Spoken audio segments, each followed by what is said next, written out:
Hello, everybody. Welcome to another edition of SacTown Movie Buffs. Once again, I'm Kier, and this is Jason. And today we are back again with another one of our top 10 shows.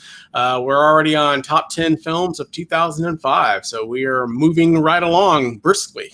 So we're already, 10 years into this? We started with 95, right? Yeah, so we're not even halfway. Yeah, we're not even halfway, but we're already 10 years through it, man. We're flying. We're moving at a brisk pace. Yeah. So by December, we'll be at 2010 or something. Maybe. So this will be the first half of that show. So if you're watching at home, it's your first time tuning in to our channel. Like I said, we started off from 1995 when the two of us first met, and we've been kind of just for the top 10 films of each of those years. And now we're obviously on 2005. We do break the shows up into two parts. So this will be the part one of 2005, which will be basically we do our number 10 through number 6. And then our second half of the show, which we'll upload at another date, would be our number 5 through number 1 with a few honorable mentions as well. The other thing we're doing in the first half of the show, though, of course, is we also assign challenge films for each other. So if you missed our last show, which was the second half of our 2004 show, we both were assigned films. It was a film that Jason had seen that I hadn't, that he assigned to me, and then a film that I had seen that Jason hadn't, and I assigned to him. 2005. From 2005, sorry. Yes, from 2005. So I guess I'll start off with mine first, my challenge film. Yeah. Which was Broken Flowers. Cool. There it is. So Broken Flowers, film I hadn't seen, stars Bill Murray and Jeffrey Wright, and then a bunch of leading women, Sharon Stone and a bunch of people. The general gist of the film is he is kind of like a middle-aged man. He made money basically in the computer industry of some sort, and he just broke up with his last girlfriend. He's never been married, never had kids, that sort of stuff. So he's kind of been living basically his entire life as a bachelor. And you get the general sense that he's, been around with a lot of ladies. And he likes being a bachelor. Yeah, and he likes being a bachelor. Yes. Yeah. One day he kind of gets a shock to his system when he gets a letter in the mail in a pink envelope, basically of a lady saying that, he has fathered a son who would be about 20 years ago, or, got her pregnant 20 years ago. So he has a son that he's never met that's going to be 19, and his son is potentially on the road looking for him and maybe showing up to his doorstep. And that's pretty much all the letter says. It doesn't say, the son's name. It doesn't even say the woman's name. And so he's left to try to figure out who it could be 20 years ago that, he potentially could have fathered a kid with, and now the kid's coming to see him. With the help of Jeffrey Wright, his next door neighbor, they devise a plan to basically, he should just, write down a list of all the women that he's been in a relationship with during that time period, and then just go on the road and visit them, or fly out and visit them, which he does. So he basically flies around and visits them, and he's looking for key signs and clues to help him figure out, who potentially the woman that wrote the letter was. The only thing they really have to go off of is the handwriting, or they use a typewriter, a pink envelope, and that's really about it, really.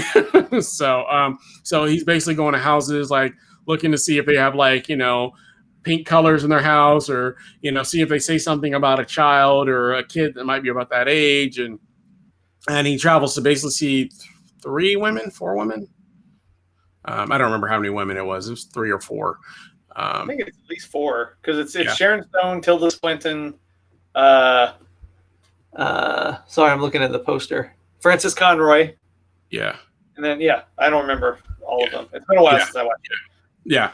Trying to find out who these women, potentially, if one of them he thinks may have actually, been, the person that he had a child with. And that's kind of where the story goes from there, without getting into spoilers and that sort of stuff. So it's kind of a dramedy, I guess, if you will, comma/drama. comedy slash drama. But overall, yeah, I enjoyed it. I thought it was a good film. It was very solid. It was fun. It was interesting because all the girls, they were all completely different. You know what I mean? That was what they were either,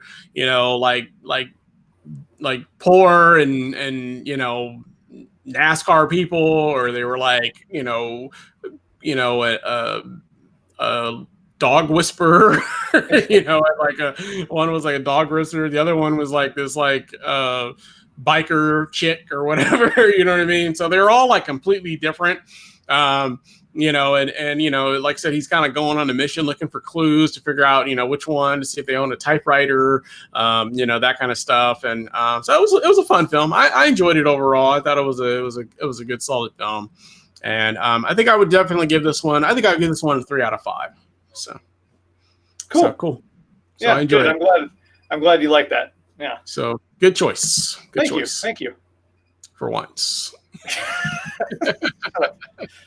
Just buzzing with you. All right, and then you had a homework assignment as well, which in this case was Harsh Times. Harsh Times, yeah. So I had never seen Harsh Times. Can you hear me? Yeah. Okay. So I thought the sound went out or something. So I had never seen Harsh Times. I didn't. It wasn't that I didn't want to see it. It was always kind of on my list to see, but I just never quite got there because I see a lot of movies and it just kind of never got to the top of the queue, So I've had a feeling you would give me this one because I know you're a fan of this movie. I think. I like it. Yeah. Yeah. So I was glad to finally cross that bridge. And yeah, I liked it. I didn't love it, but I liked it. It stars Christian Bale as a veteran who's suffering from some severe post-traumatic stress disorder, who is trying unsuccessfully for a while, trying to get a job in law enforcement of some kind. And this is directed by David Ayer, who kind of specializes in these kind of gritty LA law enforcement kind of movies, because he made End of Watch. He wrote Training Day. He wrote, I don't think he directed, but he wrote Dark Blue. Is it Dark Blue or Deep Blue? I think Dark Blue. Dark Blue. Yeah, so he really likes this kind of setting, and he's good at it. I think he's a pretty good director for the most part. So he's trying to get a job in law enforcement. Meanwhile, he's kind of falling back in with his old friends. The main one played by Freddie Rodriguez. So he's kind of drifting into drugs and drinking and just kind of petty crime, just kind of low life stuff, really. And meanwhile, he's trying to find a job in law enforcement, and he's also trying to get a job so he can bring his wife over from Mexico too. So there's a lot of things going on, and it all takes place over just the course of about 2 or 3 days when he does eventually score a job, but he tests positive on the drug screen, so that makes him even more desperate. So I liked it. I thought, and I remember thinking this when I saw the trailer, I still think that Christian Bale might be a little bit miscast here, because he seems to be like, I like Christian Bale. He's a really great actor, but he's one of those actors that you can tell is trying really hard all the time. And sometimes that's distracting. So he's trying really hard to play this character, and it just doesn't seem right to hear like Christian Bale saying like homie and bro and all that kind of stuff. It's just really weird. I'd like to know somebody. I'd like to see what somebody who didn't know Christian Bale from other stuff, if they bought him in this role, because it was just kind of weird. I don't know. It was a little bit distracting, the casting, but he's good. He's still good because he's Christian Bale. He tries really hard and he's going to do it no matter what. But it just kind of, the performance just kind of ring a little false for me in some places. But I did like it. It's unpredictable up until the ending. The ending I thought was pretty predictable. And it's also pretty long. It's like a solid 2 hours. And by the time it got to the ending, which I knew was going to happen from the beginning, I was kind of past caring a little bit, but it's unpredictable. The acting is good. It is very violent. And it's got kind of that kind of raw immediacy to it that all of David Ayer's films do. Even Suicide Squad, which it seems like I'm one of the 10 people that likes the Suicide Squad movie. I like that too. So. Okay, 11. All right. So I think he's a good filmmaker. I don't think this is his best. I think End of Watch is still his best movie, but it was good, and I'm glad I finally got to see it. So thanks. Cool. Good choice. Yeah, not a problem. Yeah. Cool. So what is your overall, grade you would give this one? You don't do the faces, but. Oh, yeah. I would give it the same thing you gave Broken Flowers, actually, 3 out of 5. So like a B minus, I kept going back between B and B minus and B, but I think I'm going with a B minus. Okay, so cool. But that's fair enough. Yeah.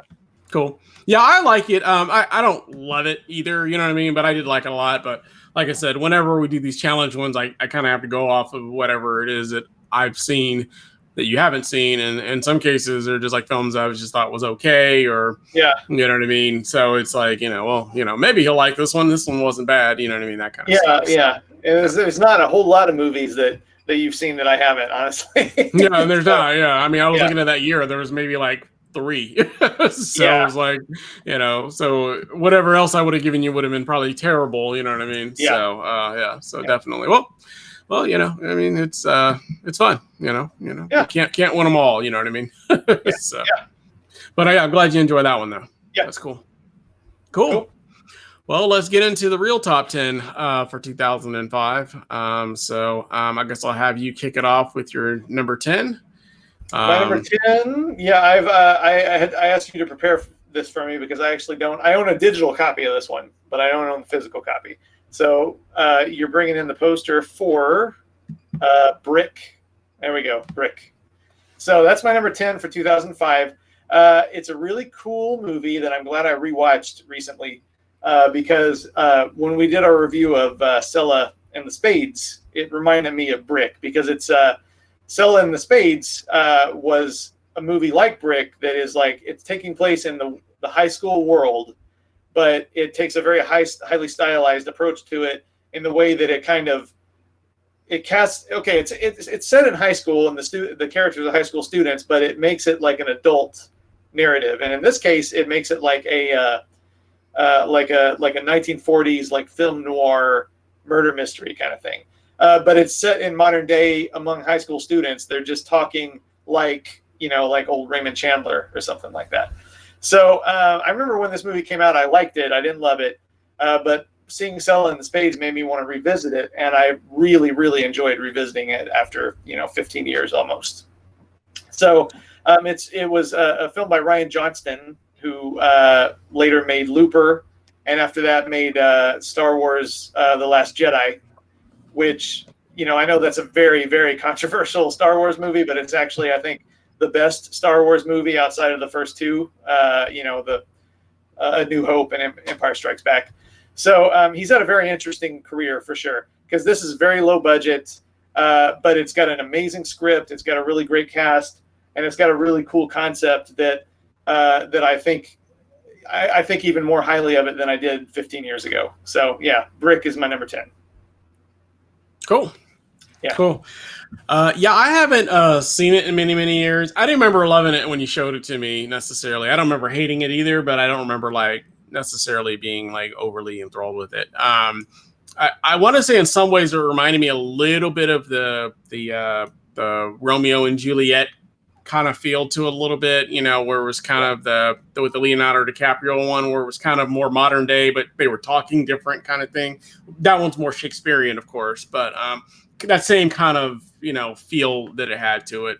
I didn't hate it. It just wasn't one that I necessarily would say that I loved. So, but good choice. Yeah, choice. I know. Won't make my honorable mentions or top 10, but okay, all right. Well, that says more about your top 10 than mine. So, I guess if you will. Well, moving on to my number 10, which is going to be it's actually be Kung Fu Hustle. A Kung Fu Hustle. So, funny story. I think you showed this one to me initially. I think it was you. Yeah, I think so. Maybe, I don't know. Anyway, any event. When I first saw it, it was I didn't like it as much as I do now. It was like one of those ones that kind of took a while to kind of grow on me for a little bit.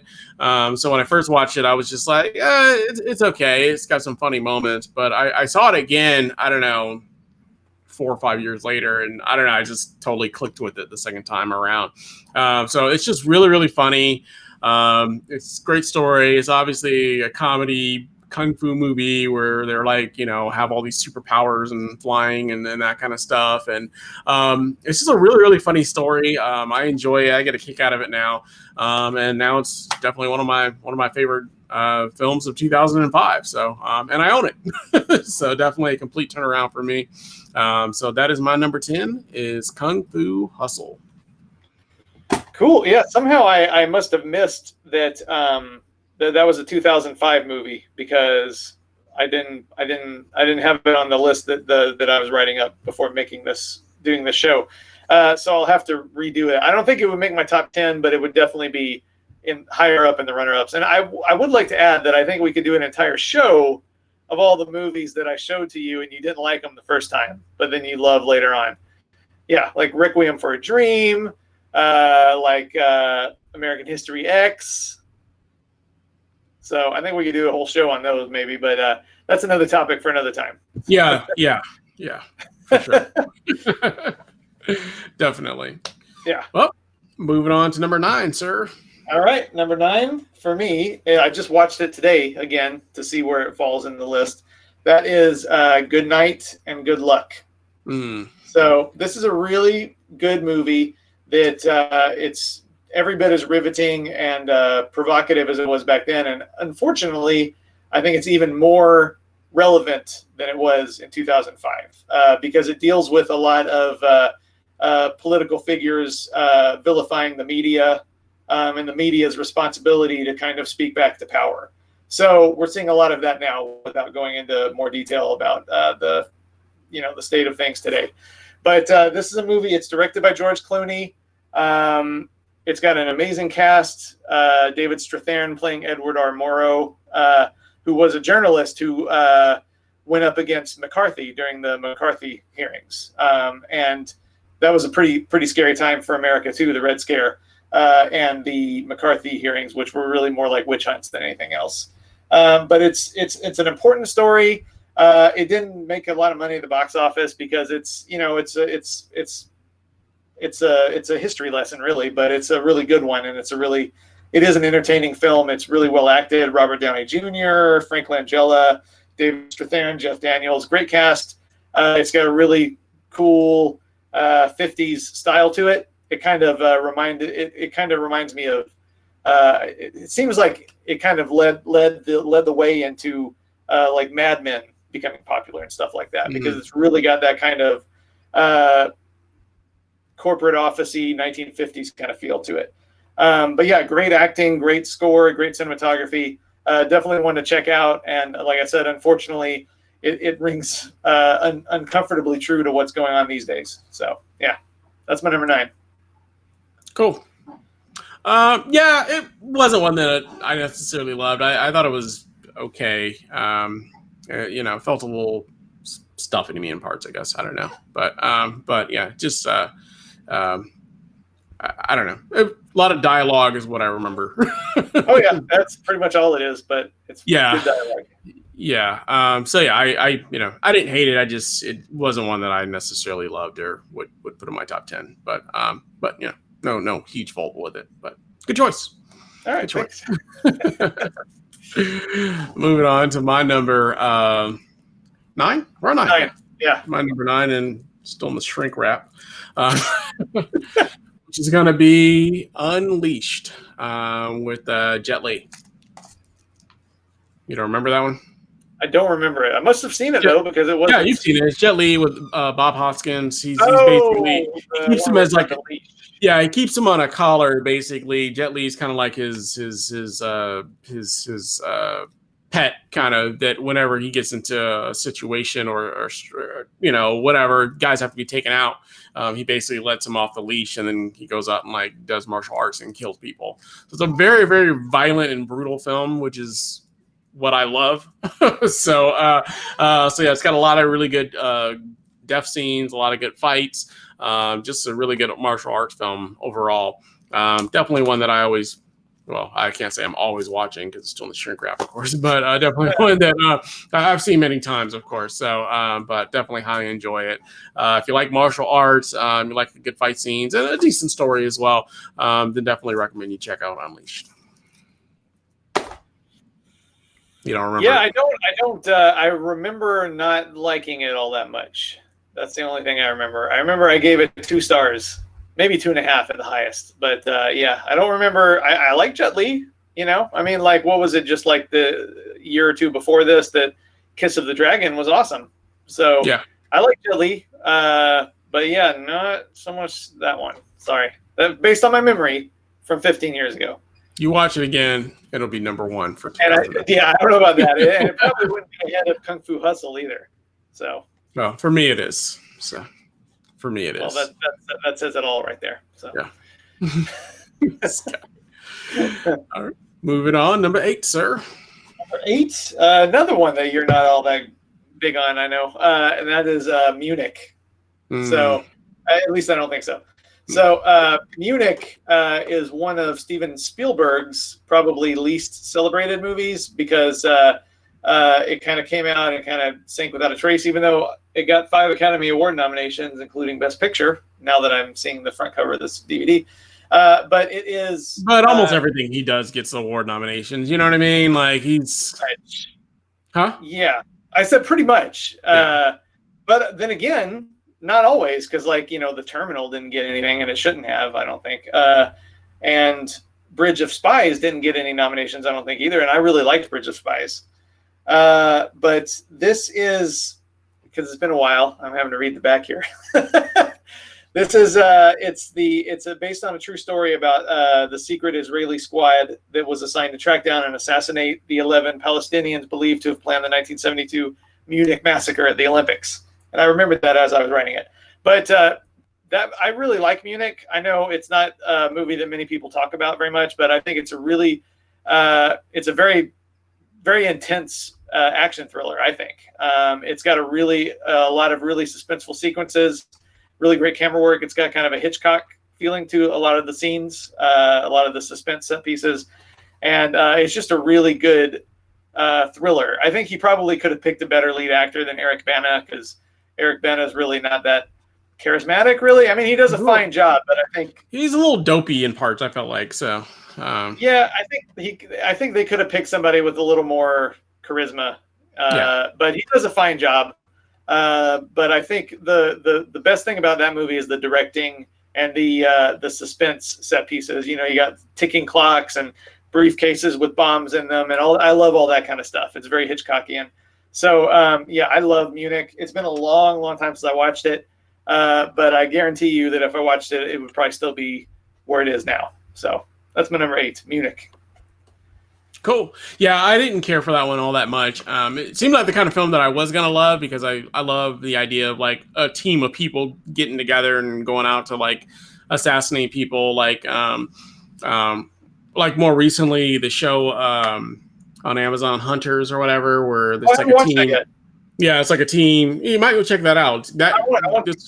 It's like a team that get together, but they're hunting Nazis, basically. So it's kind of that same kind of vein, though, a little bit. But I enjoyed that show a little better than that movie, personally. So I don't know. Something about that movie just didn't register with me. I don't know what it was. I haven't seen it in many years, so I can't put my finger on it. It seems like it would be cool, these guys going out and like hunting down these guys and killing them and that kind of stuff. But I don't know. I felt like that maybe it was like too much story, I felt like, for a film like that. I don't know. And Spielberg's films tend to be a little long too. I want to say that the running time is not.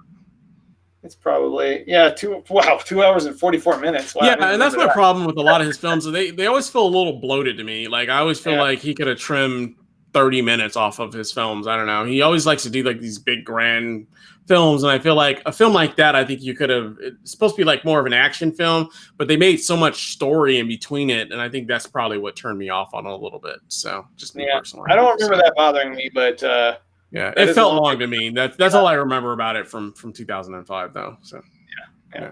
We should watch it again. Moving on to my number 8, which is going to be Hustle and Flow. So, really good movie. Stars, well, Ludacris is in it, but the main star is going to be Terrence Howard, which is he's basically a guy living in the South that is basically trying to get his music career kind of off the ground. And so it's just chronicles of that and him, you know, all of his trials and tribulations with the women in his lives. And he's also a part-time pimp, and he's also getting in trouble with the law. And there's just so many things going on with him. But just the music is really good. It's a good story. I always enjoy this one. It got nominated for, it won, I think, Best Original Song for Oscars or something like that. 3 6 Mafia. Was that? Hard Out Here for a Pimp, right? Yeah, Hard Out Here for a Pimp. Yeah, but yeah, because it is.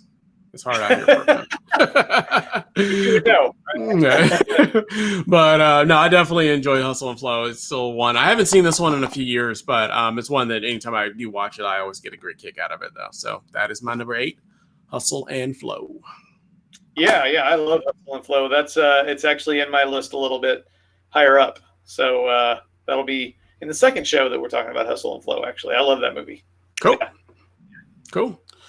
Well, moving right along, number 7, sir. Right, number 7 for me is Brokeback Mountain. So this is the movie that made a lot of headlines months and months before it even came out as the quote-unquote gay cowboy movie. It was pretty much the first time, and unfortunately, still the last, really, that like it was a gay relationship in a big budget, wide release film as the centerpiece of the story. I know a lot of people maybe thought that was going to change the tides a little bit, but I guess it didn't. So this movie stars Jake Gyllenhaal and Heath Ledger, and you know, as you know, I guess typically, you know, it could be described as a gay cowboy movie. That's not, you know, disingenuous, but I think that kind of sells it short. It's actually a really good, really powerful love story. It is really extremely well acted. Especially Heath Ledger, along with The Dark Knight. That's the best performance he ever gave. But it's a very serious movie and a very affecting movie and a very well-made movie that's a lot better than that nickname might imply. So it deservingly won, I don't remember what Oscars it won, but it definitely won some Oscars, and it deserved them. So, but yeah, number 7 for me is easily Brokeback Mountain. Cool.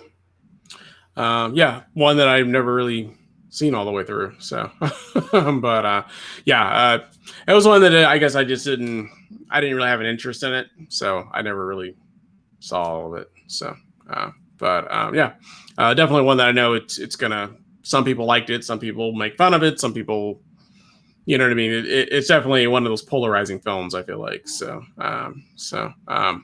but yeah, I hear the acting's good. Maybe someday I'll check it out in its entirety, but not today. All right. But cool choice. Cool choice. Moving on, my number 7, which is going to be Green Street Hooligans. So really violent action film, I guess, if you will. Basically stars Elijah Wood and Charlie Hunnam. I don't know. Hunnam, yeah. Before he was a big star on Sons of Anarchy or whatever. But basically, Elijah Wood goes to the UK to visit family, I think. I haven't seen him in many years, but goes to visit family and gets involved with like these group of like basically hooligans, I guess, that are really into like soccer or football, as they call it. And they go to like games and like they go to games basically just to get in fights with people, pretty much. So they go to games and they're kind of just waiting for people to talk trash so they can like, get into like these big like fights and they're doing all kinds of debauchery and things of that nature. So it is a very violent film for sure. But one that I've always enjoyed and, definitely if you like, a good violent action film about soccer, then this is definitely one to check out. So that is my number 7, Green Street Hooligans. Cool. Yeah, I've only seen it the one time, back then, but I remember liking it for sure. Yeah. But that's pretty much all I remember is that who's in it and that it's just a lot of fighting. So not in a bad way. I don't mean that in a bad way. It was good. Yeah, cool. For sure. Good choice. Yeah. Cool. All right. Number 6, man. Number 6 for me is The Descent. So this is, I think, I can't believe it's 15 years ago now. I used to always say this is one of the best horror films of the last decade, but it's not the last decade anymore. It's 15 years ago. But this is a really cool horror movie. It is from, I think the filmmaker is Australian. I'm not sure. I can't remember all of a sudden. But it's about these friends who go spelunking. They go into a cave, and they basically run into some monsters. So that's more or less the whole plot. But if you're a horror movie fan, you don't really need a plot more than that. It just has to be well done. Just like any genre movie where there's action or horror, you don't need the story to be complicated. It just needs to be good, But it is really good. It's very suspenseful.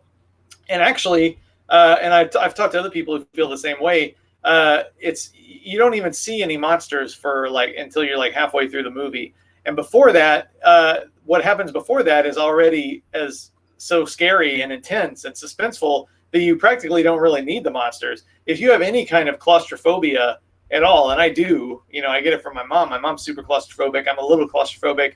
If you have any of that at all, just the cave stuff, because they get into a lot of trouble before the monsters even show up. But if you have any trouble with tight spaces, you're already going to be like a ball of anxiety before the monsters even show up. And then it just gets crazier after that.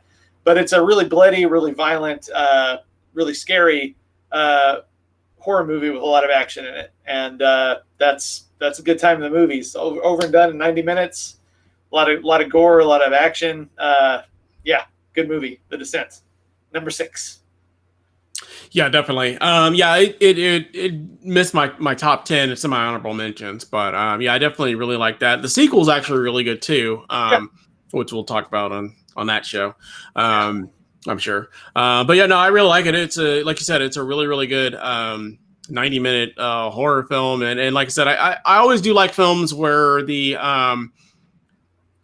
well, not always but a lot of times I will like a film where the horror doesn't come till later, but there's still a lot of good tension and stuff like that. And, they're a group of girls and there's already some tension between the girls in different capacities. Kind of like the movie we watched recently, the Rental kind of thing, where there's some tension going on before the horror even starts. You know what I mean? There's already really, really good tense stuff going on before the horror even kicks in. And so I kind of like movies like that, where it's it's already good just based on its own merit, and you're not just waiting for the monster to show up kind of thing, because you are really engaged and interested in what's going on with the story and that kind of stuff. And the claustrophobia, I think everybody probably has a little bit of claustrophobia in some capacity for the most part. You know what I mean?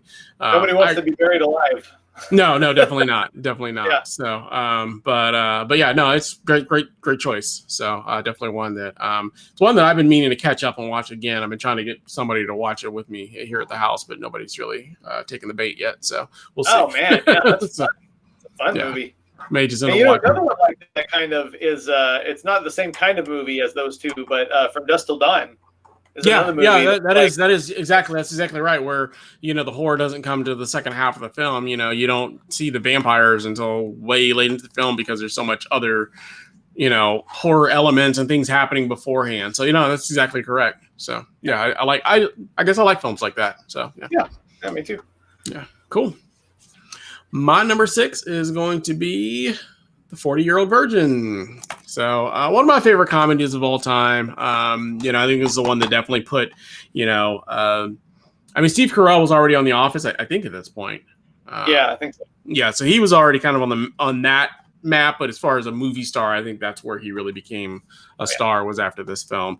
And then, obviously it has all the big, stars that were in that time. I think we already talked about it with Paul Rudd and Steve Carell and all those guys that are kind of always part of that Judd Apatow's, ensemble piece, kind of, I guess, if you will. So, so a lot of those guys were in a lot of the films that he made. This one I really enjoyed quite a bit. I know he gets some Judd Apatow gets flack for his films being like too long, I guess, for comedies for the most part. And I get there are some arguments that some people say this one maybe was a little long also. I didn't personally feel that way, but I definitely enjoyed this one. I think it's his best one out of all the other films that he made, in my opinion. So that's my number 6. Cool. Yeah. I love The 40-Year-Old Virgin. It's not in my top 10, but it's definitely in the runner-ups. I wouldn't say it's my favorite. I think I probably still like Knocked Up a little more. And I really like Trainwreck. Nobody ever talks about Trainwreck, but I like Trainwreck a lot. I don't know what my favorite is, but I do remember thinking it was a little bit long. You know, like a lot of his movies, they seem to run out of steam a little bit toward the end. Yeah. I didn't get that so much with this one, but I will admit a lot of his films don't seem like they wrap up quick enough for me. You know what I mean? There's also like This Is 40. That's really long. Yeah, and then 40 hours, I think. Yeah, and then the other one where with the Adam Sandler's like a comedian kind of playing his. Didn't he do that one too? What's the name of that one? It's got like Seth Rogen's is in there. They're all like comedians, and I don't know. It's like I can't think of really familiar, but I can't remember. Yeah, I can't think of the name off the top of my head right now. So I don't know. Maybe we'll talk about it on the second half of the show. Yeah. But yeah. Any event. I didn't feel this one was too long. I enjoy it. Like I said, I just think it's a really, really good comedy in my opinion. So, yeah, it is. It's super funny. Yeah. Yeah. Cool. I'm gonna look that up right now. Just keep going. just BS for the next few minutes. Stretch it out while you Google it for sure. I can't think of the name of that movie. I guess I know Adam Sandler stars in it, so I don't know. He must not have directed. Oh, Funny People. Yeah, he didn't direct that. Yeah, he did. Okay, yeah, okay. Yeah, I remember. It's okay. That was another one that I felt like was too long. I feel like all of his films are like a half hour too long. You know what I mean? Yeah. For the most part. So it's like just cut a half hour, and then you'd have a really, really solid night. Tightly picked comedy, I guess. So. Right, and we should get around to the King of Staten Island at some point. Oh yeah, that's a good point. Now that it's not $20 to rent, we can definitely check it out. Right. Yes. So, we'll talk about that. Be looking out for that one. We may watch that one at some point also. Well, once again, we thank you guys for watching. We'll obviously be doing our second half of this show probably in another week or so. So from watching this, of course. So be looking out for that. If there's obviously any films that didn't quite make this show, then stay tuned for the next one because maybe it's in our top half or in our honorable mentions of that show. We thank you guys for watching. Hopefully you enjoyed the content. As always, give us a like, thumbs up, and of course subscribe to the channel. And then as always, make sure you hit that bell notification so that you don't miss any of our uploads, as we upload usually about 2 times a week. We thank you guys so much for watching. We hope you have a great day, and we'll be talking to y'all again soon. Thanks so much. Bye.